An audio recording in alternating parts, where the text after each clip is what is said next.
మనుషుల దయ నీ మీదికి రావాలన్నా గుర్తుపెట్టుకో, దేవుని దయ లేకపోతే ఏ మనిషి నీకు దయ చూపరు. కొంతమంది అనుకుంటావు నువ్వు ఎంత దయగల్లోళ్ళు, ఎంత మంచోళ్ళు అని. వాళ్ళకి దయ పుట్టించింది ఆయన. ఆయన పుట్టికిపోతే ఎంగిల్ చేత్తో కాకిని కూడా దాలరాళ్ళు. అసలు పిల్లికి బిచ్చం బెటర్ అట్టంటి వాళ్ళు నీకు సాయం చేశారు, నిన్ను ఆదరించారంటే ఆయన పుట్టించిన దయ అది.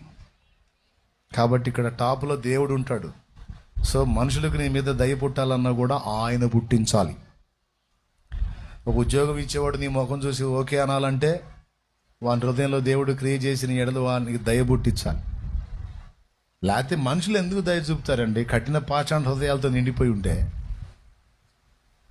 కాబట్టి మనుషుల దయ కావాలంటే దేవుని దయ కావాలంటే దేవుని సన్నిధినే.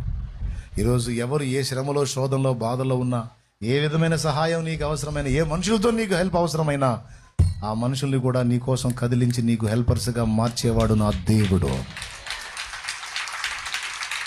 దేవుని ప్రజల కోసం అన్యరాజుల మనస్సులను మార్చి, అన్యరాజులు వాస్తవంగా దేవుని ప్రజలను ఇబ్బంది పెట్టాల్సింది వాళ్లే వీళ్ళకి హెల్పర్స్గా మారి వీళ్ళకి సపోర్ట్ చేసేటట్టు దేవుడు వారితో మాట్లాడి వారి ద్వారా సాయం ఇప్పించాడు.